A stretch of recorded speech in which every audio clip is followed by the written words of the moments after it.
Si traes tu Biblia, por favor, ábrela en 1 de Pedro capítulo 5. Ahora sí llegamos a la parte final del capítulo. Hoy terminamos de estudiar esta carta. Una carta que nos habla de los padecimientos, ¿no? Así le pusimos el título a la serie, los padecimientos de Cristo, ¿no? Hablando de no solo lo que Cristo padeció, sino lo que nosotros tenemos que, o vamos a padecer ahora como cristianos, ¿no? Al habernos identificado con Él. Eso no quiere decir que nosotros tengamos que agregar algo más al sacrificio expiatorio de Cristo, no. Su sacrificio fue perfecto y completo. Simplemente significa que nosotros al identificarnos con Él, pues vamos a padecer, ¿no? Porque este mundo es hostil, ¿no? En contra de Jesús, de su palabra, y obviamente en contra de sus hijos, ¿verdad?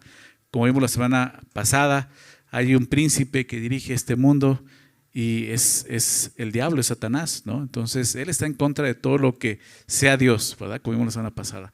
Entonces, es una carta que nos habló mucho acerca de esto, porque los destinatarios de la carta estaban enfrentando una de las persecuciones más salvajes, ¿no? De la historia de la iglesia, que fue la persecución de Nerón y toda Roma, ¿no? Muchos de ellos fueron asesinados, ¿no? Fueron arrestados, encarcelados, asesinados, como espectáculo en el Coliseo, ¿no? Prácticamente asesinados por los leones, ¿no?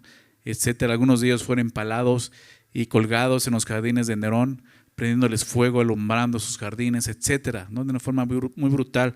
Y es a los que le está escribiendo el apóstol Pedro esta carta, ¿no? Tratando de animarles, ¿no? y fortalecerles. Y es lo que hemos estado viendo en la carta, ¿no? Y el día de hoy vamos a ver la parte final donde nos hace como un resumen muy breve, pero nos recuerda, ¿no? Generalmente, bueno, en general, de qué se trató la carta, ¿no? Y vamos a ver esa parte desde el verso 10 al versículo 14, que es el final. Entonces, si estás por ahí, vamos a leerlo, después de esto oramos, ¿ok? Para iniciar. Dice: mas el Dios de toda gracia, que nos llamó a su gloria eterna en Jesucristo, después que hayáis padecido un poco de tiempo, Él mismo os perfeccione, afirme, fortalezca y establezca. A Él sea la gloria y el imperio por los siglos de los siglos. Amén. Por conducto de Silvano, a quien tengo por hermano fiel, os he escrito brevemente, amonestándoos y testificando que esta es la verdadera gracia de Dios en la cual estáis. La iglesia que está en Babilonia, elegida juntamente con vosotros, y Marcos, mi hijo, os saludan. Saludaos unos a otros con ósculo de amor. Paz sea con todos vosotros los que estáis en Jesucristo. Amén. Señor, damos gracias. Muchas gracias por permitirnos llegar al final de esta carta. Nos has hablado tanto, nos has enseñado tanto. Ayúdanos a poner por obra todo lo que nos has hablado, Señor, por favor. Y lo que aún nos quieres enseñar. Llegando al final de esta carta, pedimos, Señor, que sea tu Santo Espíritu, aquel que inspiró estas palabras, Señor, estos mensajes, que sea el día de hoy enseñándonos, pues, Señor, y mostrándonos tu verdad, Señor. Por favor, te pedimos por nuestros corazones, danos corazones mansos, humildes para recibir tu palabra y que tu palabra pueda ser implantada en nuestro corazón y dar fruto en nuestra vida para tu gloria, Señor. Te pedimos esto en nombre de Jesús. Amén. Bien, es la parte final, ¿no? Y el verso 10 y 11 es como la forma en que es la conclusión, cierra la carta, ¿no? Hasta el final del verso 11 parece que ya terminó, ¿verdad? Pero todavía termina con algunas salutaciones finales, ¿no? Del verso 12 al 14, pero vamos a ver esos dos primeros versículos. Verso 10: mas el Dios de toda gracia, que nos llamó a su gloria eterna en Jesucristo, después que hayáis padecido un poco de tiempo, Él mismo os perfeccione, afirme, fortalezca y establezca. A Él sea la gloria y el imperio por los siglos de los siglos. Amén. Pedro nos recuerda de qué se trata. Todo. Y lo cantamos ahorita, ¿no? El centro de la iglesia es Jesús, ¿verdad? Se trata de Él, no de nosotros, ¿verdad? Y así termina la carta mostrándonos eso. Dice: mas el Dios de toda gracia, ¿ok? Y nos recuerda quién es nuestro Dios, ¿no? En medio de la persecución, estos cristianos no deben olvidar que nuestro Dios es el Dios de toda gracia. ¿No es así? ¿Sí es así o no? Nuestro Dios es el Dios de toda gracia. Hemos conocido eso. Hemos sido salvos por gracia, ¿no? Efesios 2:8. Porque por gracia sois salvos. ¿No es así? Y todos nosotros, cada persona que ha realmente nacido de nuevo, que ha experimentado la salvación en Cristo, ha experimentado la gracia de Dios y conoce al Dios de gracia. Pero lo interesante es en el contexto, ¿no? Por algo lo está diciendo, no tenemos que olvidar que nuestro Dios es el Dios de gracia, ¿verdad? Porque la persecución, la prueba, la aflicción en este mundo puede endurecer el corazón del creyente. ¿No es así? Quizás conoces personas que han pasado por eso. Yo lo he visto muchas veces. ¿Ok? Y aquí nos está recordando, hey, Dios es Dios de toda gracia. La gracia, ¿recuerdas qué es? Lo decimos que es el favor inmerecido, ¿no? Es un regalo, pero es un favor, verlo así, un favor inmerecido. ¿Ok? En los tiempos de aflicción debemos de recordar que nuestro Dios es el Dios de toda gracia y que su trato para con nosotros no es de acuerdo a lo que merecemos, ¿verdad? Sino de acuerdo a su favor inmerecido, ¿te das cuenta? Porque a veces pensamos eso, híjole, es que yo creo que Dios me está castigando, ¿no? ¿Has llegado a pensar eso o has escuchado eso? Cuando alguien pasa, un hijo de Dios pasa por alguna prueba o a alguien le dice, es que yo creo que Dios está castigando, ¿no? Pues no necesariamente, ¿verdad? Realmente Dios ya no trae castigo a sus hijos. Disciplina, claro. Dios ama al que disciplina al que ama, ¿verdad? Al que ama disciplina, dice la palabra de Dios. Pero es muy diferente a una disciplina a un castigo. ¿Por qué? Porque nuestro castigo ya lo llevó Cristo en la cruz. ¿Sí te das cuenta de eso? Por eso es gracia. ¿Ok? O si no estaríamos pagando nuestros pecados. Y no es así, nos está recordando, hey, eso que estás viviendo no es porque tú merezcas eso. Porque tienes un Dios de gracia. Siempre que vamos a nuestro Dios como el Dios de gracia, aún en la aflicción vamos a poder estar agradecidos de no estar en el infierno. ¿Por qué? Porque es donde merecíamos estar realmente. ¿No es así? O sea, tenemos que ver todo en la perspectiva correcta. No, mucha gente dice, no es que mi vida aquí en la tierra es un infierno. No sabes lo que estás diciendo. No es un infierno, no se compara. Lo peor que puedes vivir en esta vida no se compara a lo que realmente merecías por haber pecado contra un Dios santo y justo. Espero que lo entiendas, porque entonces no has entendido la gracia de Dios. O sea, cuando te das cuenta de lo que realmente Dios te salvó, vas a poder ver su gracia, vas a decir, Señor, gracias, porque no tienes por qué haberlo hecho. Yo merecía haber muerto eternamente por mi pecado, ¿no es así? Y tenemos un Dios de gracia.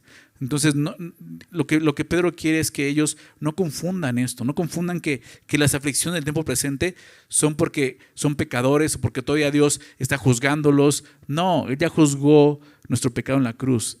¿Ok? Él sigue siendo ese mismo Dios de gracia y está actuando. ¿Ok? Dios no es un Dios caprichoso, un Dios que de repente le gusta molestar a sus hijos, ¿no? Afligirlos, ¿no? Y se deleita en afligirlos, en saberlos sufrir. No, para nada. Para nada es así. Lo que pasa es que Dios sabe que el sufrimiento es algo que Él puede usar para formar un carácter en sus hijos. Eso lo vamos a ver ahorita más adelante. La gracia de Dios nos ayuda entonces en ese contexto a superar las aflicciones de esta vida. Por eso es tan importante que cada hijo de Dios conozca al Dios de gracia. Como te decía, la primera experiencia que tenemos con el Señor cuando creemos en Él es su gracia. Somos salvos por gracia. O sea, por eso te decía, no hay nadie, ningún creyente que diga, es que yo no conozco al Dios de gracia. Claro que lo conoces, pero tienes que seguir viéndolo como el Dios de gracia que es. En todo momento, Él no cambia, ¿verdad? Él es el mismo ayer, hoy, por los siglos. Dice la palabra, ¿no es así? Él no cambia. La misma gracia que te salvó es la misma gracia que opera hoy en tu vida. Está presente en nosotros. Así vivían los apóstoles. Así vivió Pedro, así vivió el apóstol Pablo que tanto nos enseñó y nos habló acerca de la gracia del Señor. ¿Recuerdas? Déjame darte un par de versículos recordando esto. 1 Corintios 15, versículo 10. 1 Corintios 15, 10. Pero por la gracia de Dios, dice el apóstol Pablo, por la gracia de Dios soy lo que soy. ¿Alguna vez no te ha llamado la atención el poder ver al apóstol Pablo, leer sus cartas y decir, ¿qué onda con este hombre? Este hombre era de otro planeta, ¿no? Superhombre, ¿no? Super fe, ¿qué onda? ¿No? Aquí lo estás viendo, no soy yo. ¿Te das cuenta? O sea, no es que hubiera algo en Pablo que lo hiciera el pastor que fue, el apóstol que fue, no. Él reconoce aquí, por la gracia de Dios, soy lo que soy. Entonces, por eso es importante que tú y yo conozcamos esa gracia, porque su gracia es la que nos va a llevar a crecer y a madurar, y a ser hombres y mujeres de fe, como lo fueron los apóstoles, ¿te das cuenta? Y su gracia, dice, no ha sido en vano para conmigo. Eso es importante. Es triste cuando la gracia es en vano en una persona, además en un hijo de Dios, ¿no? Ok, fui salvo por gracia, entendí la gracia en la salvación, pero el día de hoy ya no entiendo la gracia. Ya para mí el Dios de gracia quedó atrás. ¿Sí se dan cuenta? Pablo dice, su gracia no ha sido en vano para conmigo. ¿Ok? Antes he trabajado más que todos ellos, pero no yo, sino la gracia de Dios conmigo. Pablo se atreve a decir, yo he trabajado más que los demás apóstoles. ¿Y sabes algo? No está mintiendo. Si conoces la vida del apóstol Pablo, no está mintiendo. Pero él reconoce, pero no soy yo, sino la gracia de Dios conmigo. Y es lo que Pedro está diciendo. Necesitamos la gracia, ¿ok? Cada día en nuestras vidas. Necesitamos meditar en la gracia que Dios nos ofrece cada mañana y cada día al despertar. El hecho de que tú y yo podamos despertar con vida un día más es parte de su gracia, ¿no es así?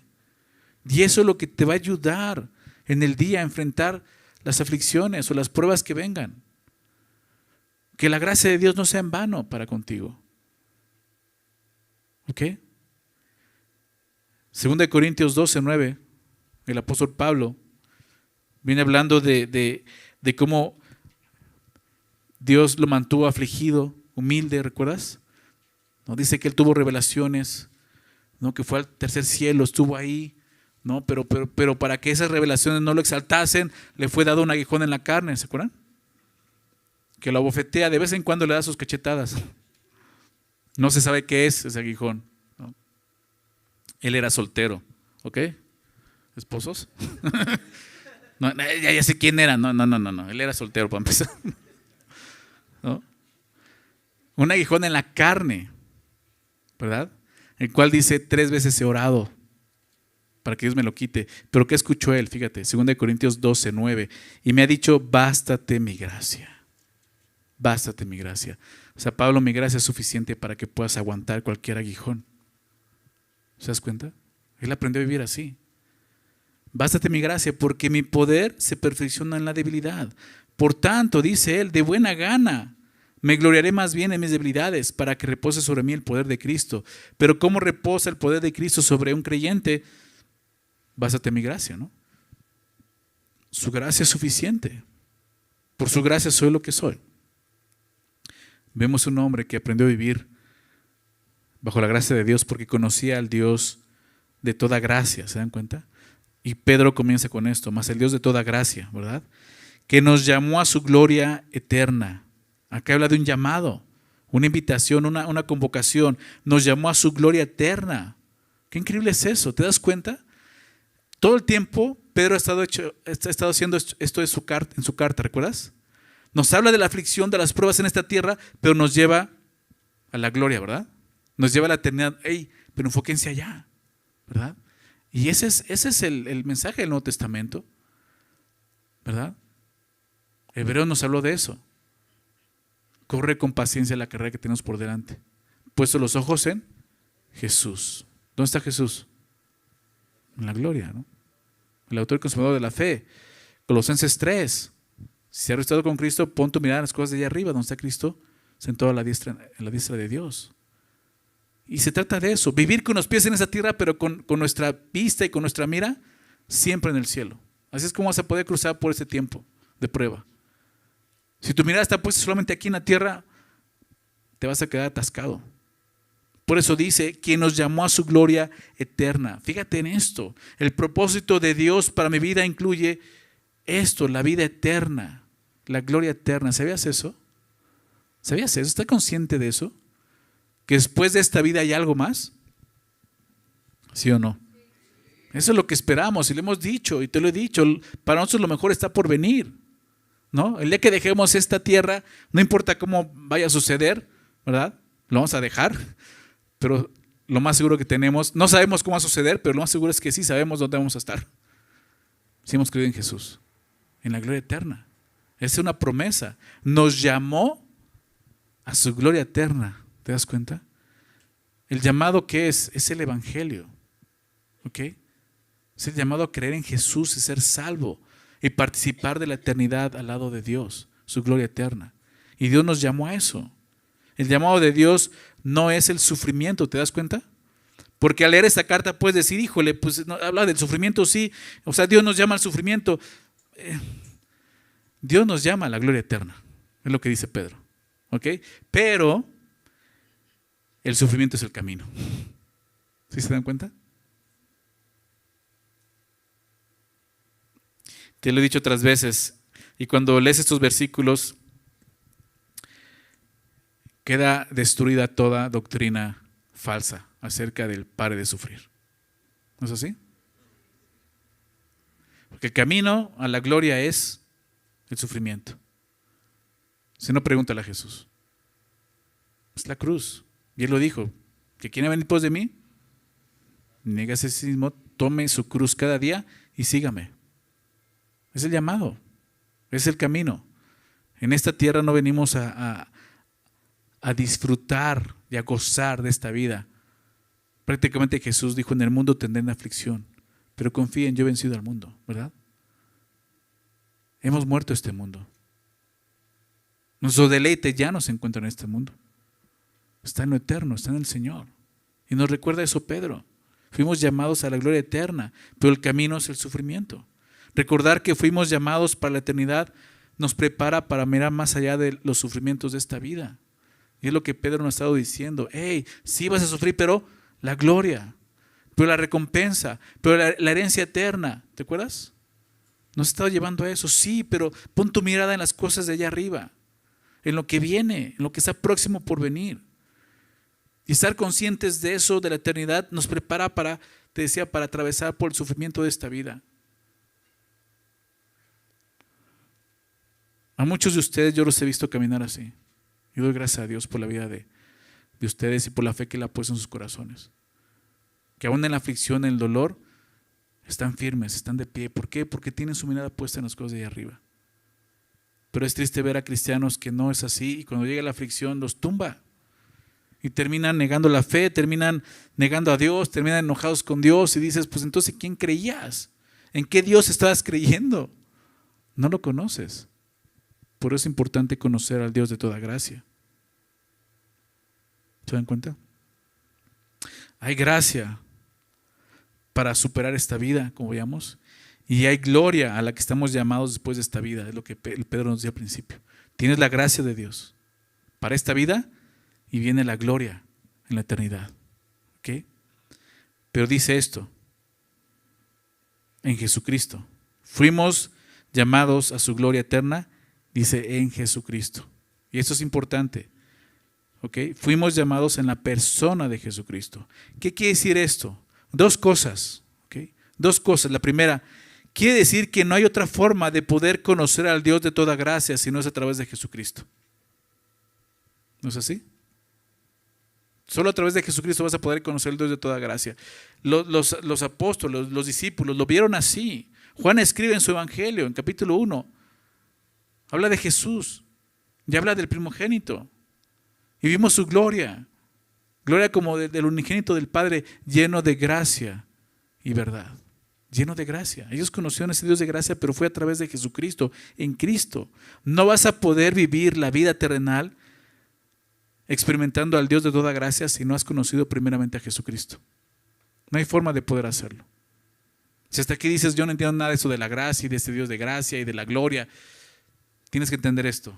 Jesús vino a morir en la cruz para pagar tus pecados, para darte vida eterna, pero tienes que creer en Él, tienes que conocerlo y tienes que rendirte a Él y entender que Él murió por ti. Porque todo esto es un regalo en Cristo, si lo ves de esta manera. Y lo segundo que quiere decir esto es que no hay otra manera de poder llegar a la gloria de Dios si no es a través de Jesucristo. ¿Sí te das cuenta?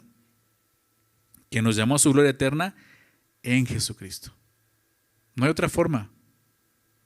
No puedes llegar al cielo solo por haber nacido, como muchos piensan. Es que soy hijo de Dios. No, llegas al cielo por haber nacido de nuevo. ¿Ok? Un segundo nacimiento. Y esto ocurre cuando crees en Jesucristo como Señor y Salvador. Tienes que conocer la gracia de Dios en Jesucristo. ¿Ok? Porque no hay otra forma de poder llegar ahí. El cielo es exclusivo, ¿sabías? Yo sé que eso se oye fuerte, pero es la realidad, el cielo es exclusivo. ¿Por qué? Porque ningún ser humano merecía estar ahí. Ninguno de nosotros podíamos estar ahí. No hay forma de poder estar ahí. Ese realmente es el gran problema que tenemos. ¿Por qué? Porque cuando todos pecaron están destituidos de la gloria de Dios. ¿Recuerdas, Romanos? Y todos hemos pecado. Y todos estamos destituidos de la gloria de Dios. El cielo es exclusivo. Eso fue lo que quiso decir Jesús en su afirmación de Juan 14. Juan 14, 6. Jesús les dijo, yo soy el camino, ¿recuerdas? La verdad y la vida. Y nadie, ahí está la exclusividad, nadie viene al Padre sino por mí. La única forma en que una persona puede llegar a Dios como Padre es a través de Jesucristo. No hay otra manera. El día de hoy el hombre busca otras formas de poder encontrar vida eterna, de poder encontrar algo más después de esta vida. Y lo busca en otras religiones, en otras personas. Pero Jesús lo dijo, nadie viene al Padre si no es por mí. Por eso Pedro dijo, ese llamado a su gloria eterna es en Jesucristo. ¿Sí lo ven? ¿Por qué? Porque se trata de Él. ¿No? Se trata de Él, no de nosotros.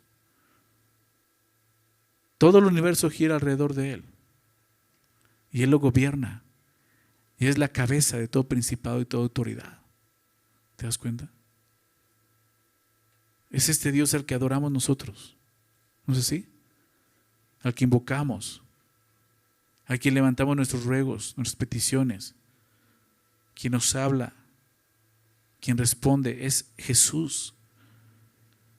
Cuando aceptas a Jesucristo te llevas todo el paquete, ¿me explico?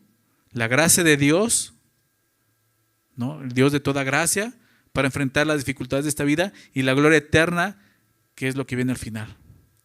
Es lo que está haciendo Pedro. El Dios de toda gracia que te llamó a esa gloria eterna en Jesucristo. El Dios de toda gracia lo conoces en Jesucristo y la gloria eterna la vas a experimentar en Jesucristo. ¿Verdad? Segunda parte del versículo dice, después que hayas padecido un poco de tiempo, de aquí es donde dices, tan bonito que venía, ¿no? Todo esto hablando. Y nuevamente nos lleva a lo terrenal, ¿no? Después que hayas padecido un poco de tiempo, ¿no? Es interesante cuando Dios contrasta la vida en esta tierra con la eternidad, ¿no? Eso es lo que acaba de hacer, ¿te diste cuenta? Gloria eterna versus padecer por un poco de tiempo. Está hablando del tiempo en esta tierra. Y tenemos que estar conscientes de eso. Si hay una gloria eterna, ¿sabes lo que es eterno? ¿Sabes cuántos años tiene la eternidad? Pues no, infinito. Pero ¿cuántos años puede estar en esta tierra? 100 años, si quieres, 120, ¿no? Imagínate eso. Compáralo a la eternidad. Es un poco de tiempo, ¿no? Dices, no, pues sí, así sí. Porque está hablando de eso. No está diciendo que vas a padecer poco tiempo. Me empezó la aflicción, pero dice que es poco tiempo. O sea, en 2 horas debe terminar esto. No, aquí está diciendo que es toda tu vida en esta tierra. ¿Ok? Ya hemos hablado de eso. Y te digo, me gusta cómo la Biblia contrasta eso, porque nos quiere enfocar y nos quiere mostrar lo importante que es la eternidad más que este tiempo en la tierra. Y que nos tenemos que valorar más lo eterno al tiempo que vamos a estar aquí. Porque créemelo, cuando estemos allá te vas a dar cuenta de decir, sí es cierto, ¿por qué desperdicié tanto tiempo viviendo en las cosas terrenales y no en las celestiales estando allá? ¿Verdad? Jesús dijo, ¿haz tesoros en dónde? ¿En la tierra? No, haz tesoros en el cielo. ¿Verdad? Aquí en la tierra tú puedes empezar a producir tesoros para el cielo, ¿te das cuenta? Pero si tú no tienes la mirada en lo eterno, no lo vas a hacer. Vas a estar enfocado en las cosas terrenales, buscando tu reino en la tierra y no el reino de Cristo en los cielos. Ese contraste en lo terrenal y eterno es increíble.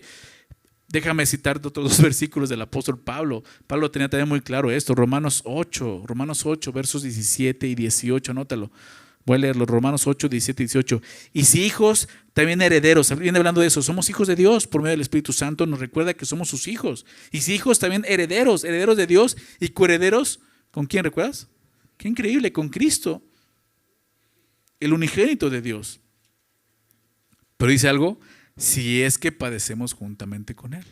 Entonces, nos está hablando del cielo nuevamente. Herederos, sí, amén, aleluya. Si es que padecemos juntamente con Él, y ya bajas la mano. Pero aquí lo dice, si es que padecemos juntamente con Él. ¿Para qué? Para que juntamente con Él seamos, ¿qué cosa? Glorificados. Pues tengo por cierto, verso 18, certeza.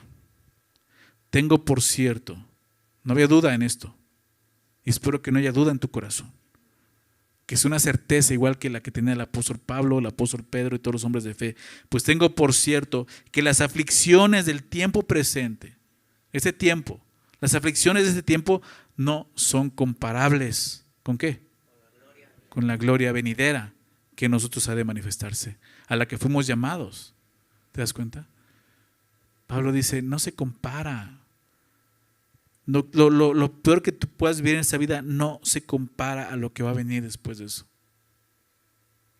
¿Lo crees? Es lo que nos dice la palabra. 2 Corintios 4, versículos 17 y 18 también, pero 2 Corintios 4. Dice, porque esta leve tribulación momentánea, así la ve Pablo, ¿te das cuenta? Esta leve tribulación momentánea. Y está hablando de su vida en esta tierra. Él viene hablando de sus aflicciones, de lo que le ha costado ser un apóstol de Jesucristo. Y para él dice, yo lo veo así, como una tribulación, pero es leve. Y si ves lo que sufrió Pablo, vas a decir, ¿cuál leve? O sea, fue encarcelado, fue golpeado, fue azotado, fue dado por muerto en un momento. Y dice que es leve. Cuando lo ves realmente con la gracia de Dios, vas a ver que es leve, porque la gracia te muestra el favor de Dios, ¿no? Y si tú realmente entiendes lo que merecías, vas a ver que lo que vives en esta vida es leve. ¿Me explico? A lo que realmente merecías. Por eso Pablo dice esta leve tribulación y dice momentánea, ¿no? O sea, momentánea sabemos que habla de un momento, ¿no? O sea, pero ¿qué está diciendo? No es que va a durar 2 horas, es que va a durar un tiempo, pero no para siempre, ¿ok?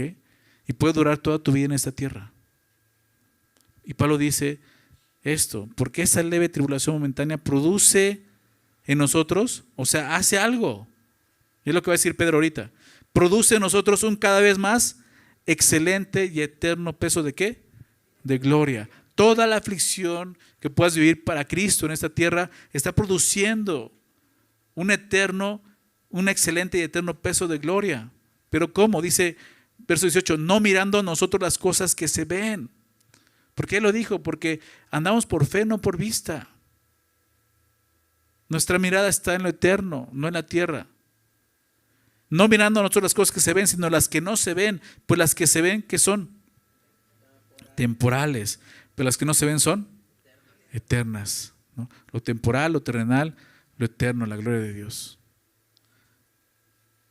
Estos pasajes y esta carta de Pedro nos ha estado recordando eso, ¿no? Hay una meta, ¿no es así? Y la meta no está aquí en esta tierra. Esta tierra es el camino que tenemos que cruzar. Y si es un camino de valle de sombra de muerte, pero cuando lo crucemos vamos a llegar allá. ¿No es así? Y vamos a ver esa gloria, vamos a participar de esa gloria. ¿Ok? Como decía Pablo, Dios usa el sufrimiento y lo usa para moldear nuestro carácter, para hacernos más como Jesús, ¿recuerdas? Nuevamente Romanos 8, déjame leerlo, Romanos 8, 28. Si quieres, acompáñame. Romanos 8, 28 al verso 30. Aquí nos habla de eso. Todo lo que estamos viendo en esta vida no es un capricho de parte de Dios. Tiene un propósito. No es en vano. Dios está haciendo algo y tienes que estar consciente de eso. Porque puedes perderte en el sufrimiento y quedarte con el sufrimiento y no ver lo que Dios está haciendo, que es tan importante, porque Dios usa el sufrimiento. Y no es porque sea malo, es porque Él sabe que no hay otra forma en la que podamos responder a su gracia. ¿Me explico? Romanos 8, 28 dice, y sabemos, es algo que tenemos que saber todos, lo da por hecho, sabemos que los que aman a Dios, ¿amas a Dios? Todas las cosas les ayudan a bien. ¿Sí? Estas cosas también son las aflicciones de esta vida.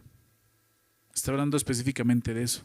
Más adelante va a mencionarlas como, los menciona como tribulación, angustia, persecución, hambre, desnudez, peligro, espada. Más adelante lo menciona. Pero todas estas cosas ayudan a bien. O sea, hay un bien, hay un propósito para Dios en todo. Dice, esto es los que aman a Dios, a los que conforme a su propósito son llamados. Pedro viene hablando de ese llamado a su gloria eterna. ¿Fuiste llamado por Dios? ¿Sí? Estás aquí es porque Dios te está llamando. Dios te está convocando. Es una convocación, es un llamado, una invitación a venir a Él. Y Dios te está llamando y dice, esto es a los que conforme a su propósito, hay un propósito, son llamados. ¿Cuál es el propósito? ¿Cuál es el bien? Verso 9, porque los que antes conoció, también los predestinó. ¿Para qué? Para que fuesen hechos conformes a la imagen de su Hijo. Ese es el propósito. Subraya eso en tu Biblia, tienes que tenerlo subrayado. Ese es el propósito en tu vida, en mi vida, como hijo de Dios. Ese es el bien del versículo 28. Todas las cosas ayudan para bien. Para esto, para que tú y yo seamos hechos conformes a la imagen de Jesús. Para que tú y yo cada día seamos más como Cristo y como Jesús. ¿Te das cuenta? Juan el Bautista lo dijo de esta manera. Es necesario que Él crezca y que yo mengüe. ¿No? Él tiene que ser todo en mi vida. Que yo sea hecho semejante a Él, conforme a su imagen, para que Él sea el primogénito entre muchos hermanos. Verso 30. Y a los que predestinó, a esos también llamó, y a los que llamó, a esos también justificó, y a los que justificó, a esos también, ¿qué cosa? Gloria, glorificó. Me encanta cómo ya aquí Dios habla en pasado, ¿no? Glorificó porque para Él ya estás en la gloria, se ha escrito en Jesús. Tú dices, pues yo sigo aquí, en la aflicción, pero un día es tan cierto que va a suceder que Dios dice, ya te glorifiqué. ¿No anima tu fe eso? El saberlo y decir, sí es cierto. O sea, para Dios yo ya estoy ahí. Así va a ser. No sé lo que vaya a venir por delante, pero sé lo que va a venir después de eso. ¿Ok? Yo estoy seguro, voy a estar con Él en su gloria. ¿Por qué? Porque he entendido su gracia. Porque he conocido a Cristo. Porque lo he aceptado. Dios nos está preparando para su reino. ¿Ok? Dios está preparando en esa tierra para un día llegar a su presencia, llegar al cielo. ¿De qué forma? Fíjate lo que dice a continuación, regresando a Pedro. Este Dios de gracia, Él mismo os perfeccione, afirme, fortalezca y establezca. 4 cosas, ¿no? Que nos está diciendo, Él va a hacer todo. Dios utiliza el sufrimiento para nuestro beneficio, porque todo esto es lo que Dios hace en el sufrimiento en la vida de sus hijos. ¿Ok? Porque es lo que acaba de decir. Después que hayas padecido un poco de tiempo, Él mismo os perfeccione, afirme, fortalezca y establezca. El sufrimiento produce carácter en nosotros, madurez en nosotros. Entonces no huyas del sufrimiento. No quiere decir que, ay, me encanta sufrir, no. Pero velo como algo que Dios va a usar en tu vida. Y pregúntale eso, Señor, ¿qué quieres enseñarme? ¿Qué quieres tratar en mi corazón a través de esta prueba, a través de esta aflicción? Vamos a ver esas 4 cosas. Perfeccionar. Esta palabra significa reparar o restaurar. No es la palabra que comúnmente se usa como perfección, que habla de madurez, teleios en griego. Es otra palabra que habla más de restaurar algo. Se usa en Mateo 4:21 cuando habla de cuando los discípulos remendaban las redes.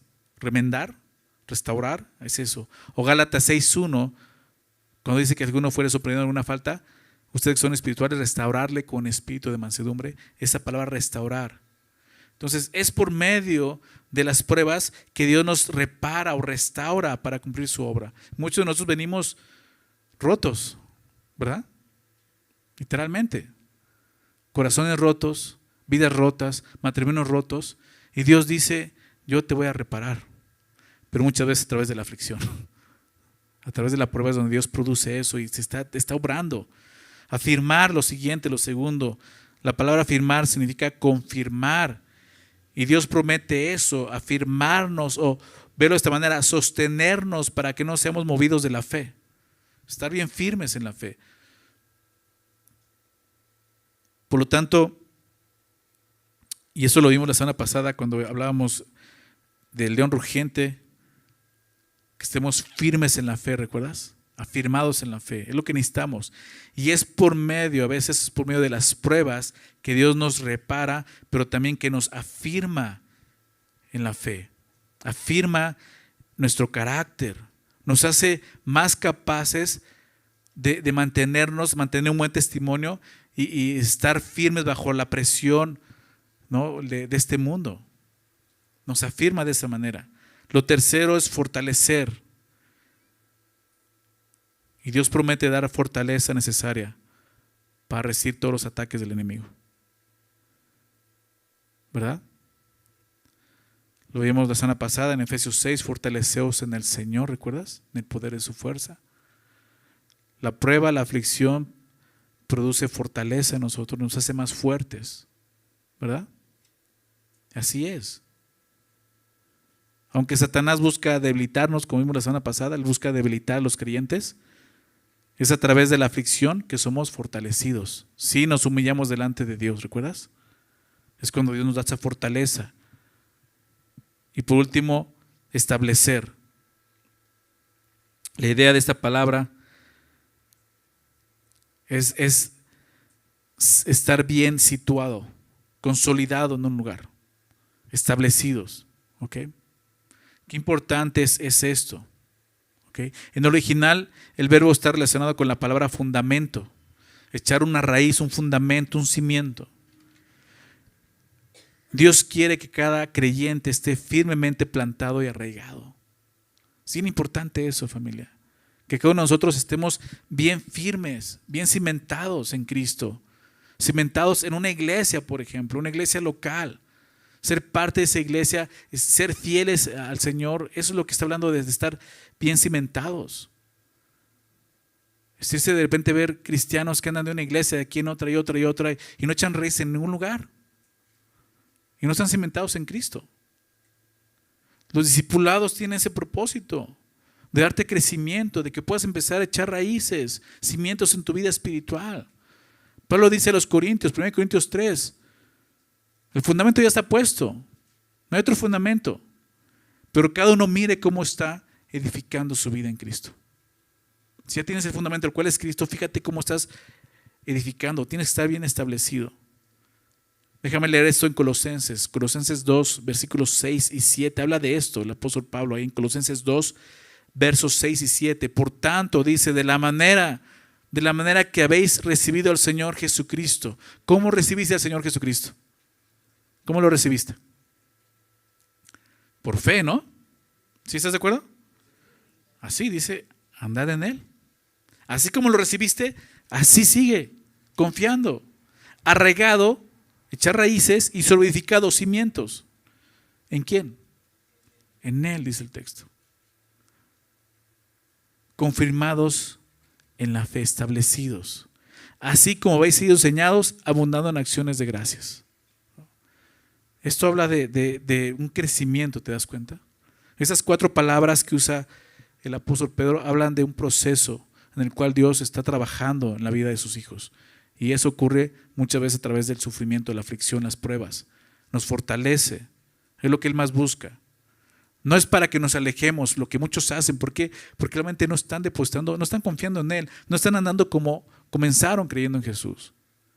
Es importante esto, seguir creyendo en Cristo, viviendo para Él. Y Dios usa la prueba y la aflicción para eso.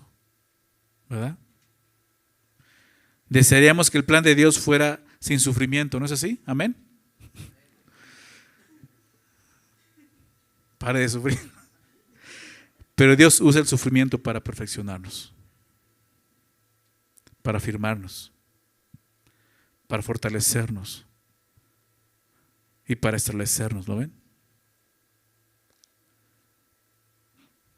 Quiero citar aquí a un escritor, un comentarista, Harry Lacy, dice: el inevitable sufrimiento de la vida cristiana produce siempre el mismo bendito resultado en el carácter de los creyentes.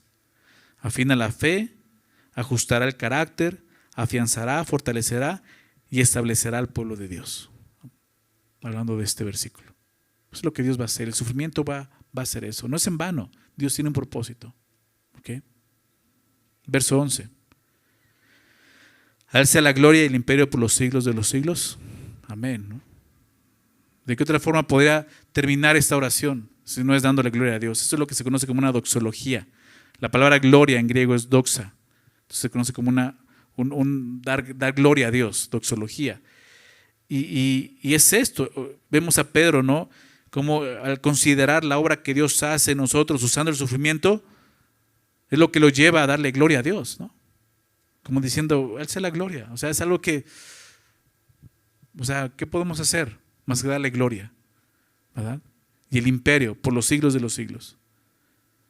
El Dios que puede hacer esta gran obra en nuestras vidas, ciertamente es digno de alabar, ¿no? Es digno de darle gloria, ¿lo ves? Un corazón que no está entendiendo la gracia de Dios no haría esto, al contrario, terminaría quitándole la gloria a Dios, ¿no? Me haces sufrir, no me amas, eres desconsiderado, etcétera, etcétera, etcétera, niegas a Dios, etcétera. Pero no, aquí lo que nos lleva a decir, ver lo que Dios está haciendo en el sufrimiento, te lleva ¿a qué? A darle gloria, ¿no? O sea, al final se trata de eso, de su gloria, no de mi gloria, no de que yo viva bien, de que yo esté bien, de que Él sea glorificado. ¿Ok? Y sabemos eso, cuando esta vida haya terminado, incluyendo todo el sufrimiento y las pruebas, vamos a poder ver que todo lo que Dios hizo y todo lo que Dios permitió en tu vida, en mi vida, estaba perfectamente justificado. Es difícil verlo, pero cuando acabe y cuando estemos allá vas a verlo y vamos a poder decir, Señor, así tenía que ser. Y así fue. Y toda la gloria es para ti, todo el imperio es para ti, por los siglos de los siglos. Amén. ¿No? Parece que Pedro termina la carta ahí, pero aún no, faltan algunas salutaciones y nos muestra algo importante ahí en el verso 12, pero vamos a terminar con esta parte. Dice, por conducto de Silvano, a quien tengo por hermano fiel, os he escrito brevemente, amonestándoos y testificando que esta es la verdadera gracia de Dios en la cual estáis. Por conducto de Silvano. Silvano se identifica como Silas. Si has leído el libro de los Hechos, se menciona a Silas, ¿no? que colaboró junto con los apóstoles, tanto con Pedro como con Pablo, estuvo ahí presente. Se identifica como Silas y probablemente sí es este Silvano. Fue un hombre que trabajó estrechamente tanto con Pablo como con Pedro y en ese caso sirvió de amanuense, ¿no? o escriba para Pedro. No era común que en esos tiempos las cartas se dictaban. Había una persona que escribía, ¿no? y otra persona dictaba. Y Pedro le está dictando a Silvano, o sea, que está escribiendo la carta, pero en ese momento, al parecer, Pedro toma la pluma y él escribe esta última salutación, ¿no? Mostrando que es como su firma, ¿no? Pero está reconociendo que es Silvano quien está haciendo esto. Dice, por conducto de Silvano, ¿no?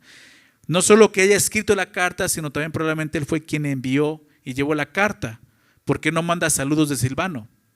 Muchos dicen, pues realmente fue él quien llevó esta carta. Aparte por lo que dice a continuación, dice, a quien tengo por hermano fiel. ¿Okay? Era importante que este tipo de misiones, ¿no? De llevar cartas y más en el contexto, pues se le diera a personas fieles para que pudieran llegar, ¿no? Y Silvano fue una persona fiel, ¿no? Un hombre fiel en el Señor. Creo que es importante notar esto. En tiempos difíciles, lo que necesitamos son ese tipo de hermanos, ¿verdad? Hermanos fieles, fieles al Señor, que amen al Señor. ¿Ok? Si Silvano no hubiera sido fiel, igual no hubiera llevado la carta, probablemente no tendremos esta carta en nuestras manos, ¿verdad? Entonces, Dios usó un hombre fiel y Dios usa hombres fieles. ¿Ok? Creo sin duda que el requisito más importante para servir al Señor es ser fiel.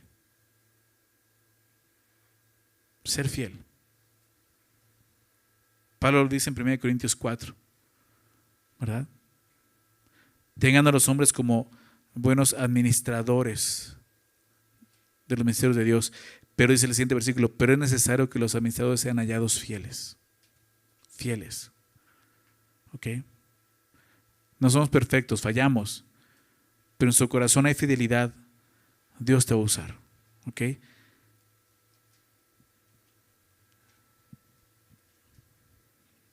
La fidelidad es algo muy importante en el ministerio, en el servicio a Dios. Ser hombres y mujeres fieles a Dios. Y la palabra fiel habla de una persona en quien tú puedes confiar. ¿Ok? Eso es algo importante. Dice el texto, os he escrito brevemente, pues no tan breve, ¿no? Os he escrito brevemente amonestando, dos cosas, amonestándoles y testificando. ¿Qué cosa? Que esta es la verdadera gracia de Dios. Toda la carta la resume Pedro aquí. Lo que él ha estado escribiendo es esto, le ha estado amonestando. La palabra amonestar habla de exhortar, para caleo, de rogar, de exhortar. Le he estado amonestando y testificando. Yo mismo soy un testigo de esto. Les he mostrado mi testimonio, que esta es la verdadera gracia de Dios. Pare de sufrir, no es la verdadera gracia de Dios. ¿Se dan cuenta? Sufrir por Cristo es la verdadera gracia de Dios. Espero que ya en este punto lo entiendas mejor. Porque sé que es un poco difícil decir, a ver, sufrir es la verdadera gracia de Dios, pues qué gracia, ¿no? Creo que ya en todo el contexto lo hemos podido entender, por todo lo que Dios está haciendo. ¿Ok? El Dios de toda gracia, ¿recuerdas? Está ahí, en la aflicción, perfeccionándonos. Entonces Pedro amonesta, pero también testifica sobre esta gracia. Y esto quiere decir que él sabía de lo que hablaba. No fue algo que él simplemente escuchó y lo estaba transmitiendo. Pedro conoció la verdadera gracia de Dios al caminar con Jesús en esta tierra. Lo que decía hace rato, Juan dijo, vimos al unigénito de Dios lleno de gracia y verdad. Y Pedro dice, yo vi esa gracia, yo experimenté esa gracia. ¿Recuerdas que Pedro fue quien negó a Jesús? Y Jesús, ya lo hablamos de eso, ya lo vimos. Jesús restaura a Pedro. ¿Me amas? Señor, te quiero. Apacienta mis ovejas. Eso fue gracia. Y Pedro lo entendió así. Yo he testificado esta gracia. Esta es la verdadera gracia de Dios. Vas a pasar por pruebas, pero Dios de gracia está contigo. Dice, en la cual estáis. Él daba por hecho que cada creyente está en esa gracia. ¿Ok? Y él les dice esto porque por la persecución, piensa en el contexto. Esos cristianos perseguidos podían llegar a dudar si realmente ellos estaban en la gracia de Dios. Podían sentirse tentados a cuestionarse si habían hecho lo correcto en abrazar el cristianismo. ¿Alguna vez te ha pasado decir, híjole, qué tal si no era por aquí? ¿Qué tal si hiciera Buda, no? O otra iglesia en la que estaba, ¿no? O sea, el catolicismo. O sea, dice, no, estás en la gracia. Es esta la verdadera gracia. ¿Se dan cuenta? Están en la verdadera gracia. Yo testifico de eso. Este es el camino. ¿Ok? Es el verdadero camino lo que está diciendo. Verso 13. La iglesia que está en Babilonia, elegida juntamente con vosotros, y Marcos, mi hijo, os saludan. La iglesia que está en Babilonia, elegida juntamente con vosotros. No es claro de quién está hablando. No. Hay algunas palabras en nuestra versión que se agregan como iglesia.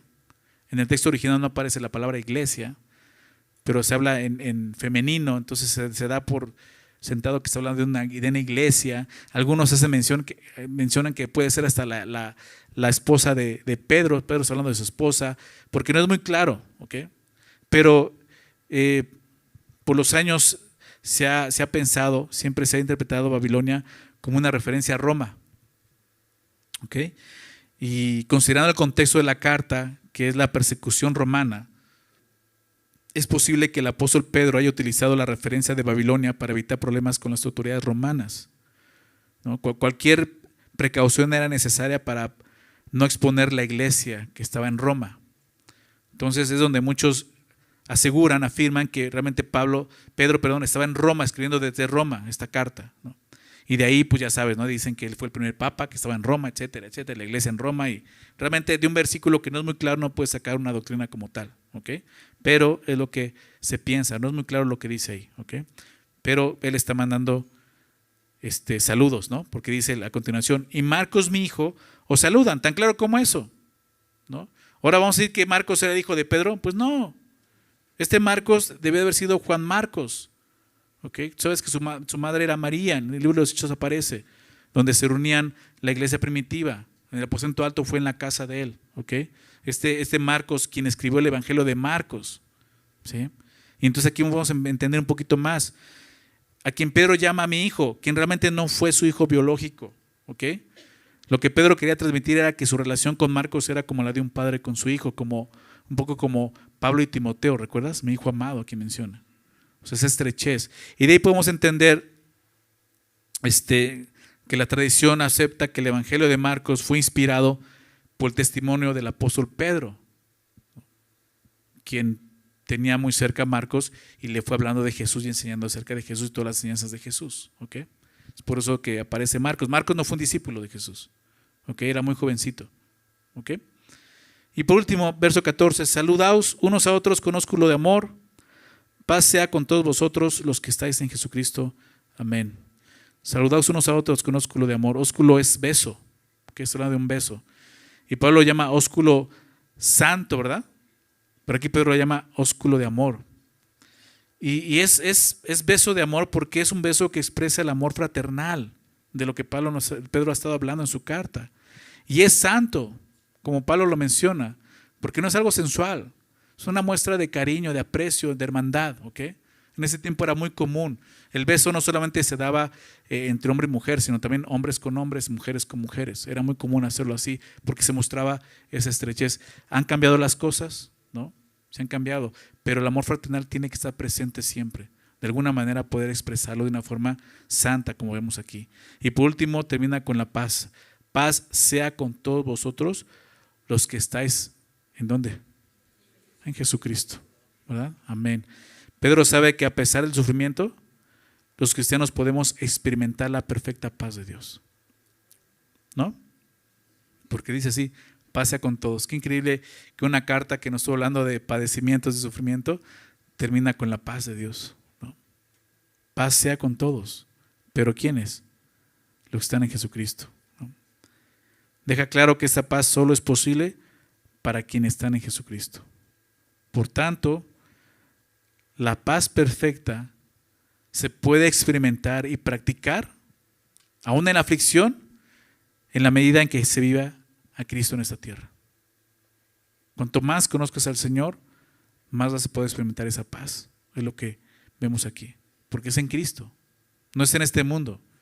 En el mundo no vas a encontrar paz, dijo Jesús. En el mundo, ¿qué vas a encontrar? Aflicción. Y dijo Jesús anteriormente, esas cosas los he dicho para que tengan paz, ¿verdad? Mi paz les dejo, mi paz les doy, pero yo no la doy como el mundo la da. Porque la paz del mundo es muy diferente, es ausencia de conflicto, y eso es para de sufrir.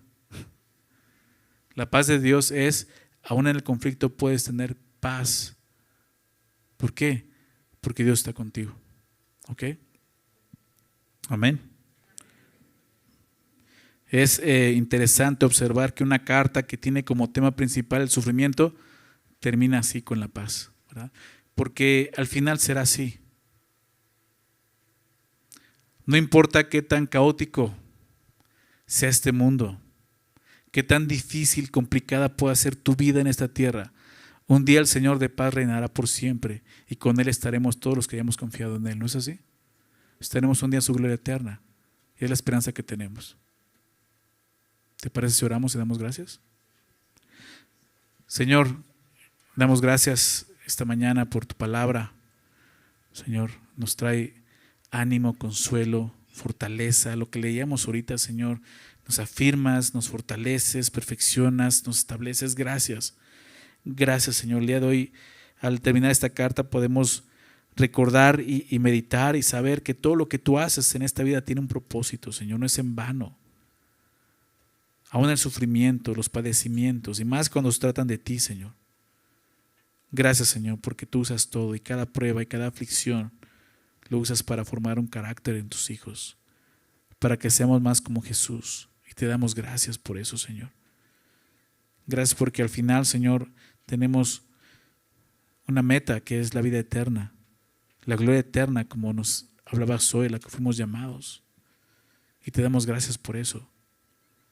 Gracias por la esperanza que tenemos. Esa esperanza que debe de ser tan real para nosotros como lo es vivir en esta tierra y vivir aflicciones. Señor, un día estaremos contigo y todo esto acabará.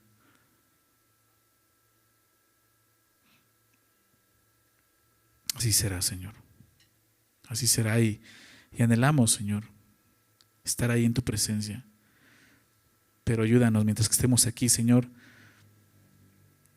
Tú, nuestro gran Dios, el Dios de toda gracia, fortalécenos con tu gracia, Señor.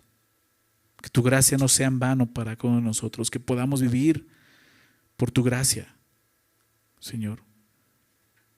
Que tu gracia sea suficiente para que podamos transitar por este mundo caído y podamos verte a ti, Señor, en cada lugar, en cada historia, Señor. Gracias, Padre eterno. Gracias por el llamado que nos has dado. Gracias por Cristo Jesús. En Él estamos y te damos gracias. En el nombre de Jesús. Amén.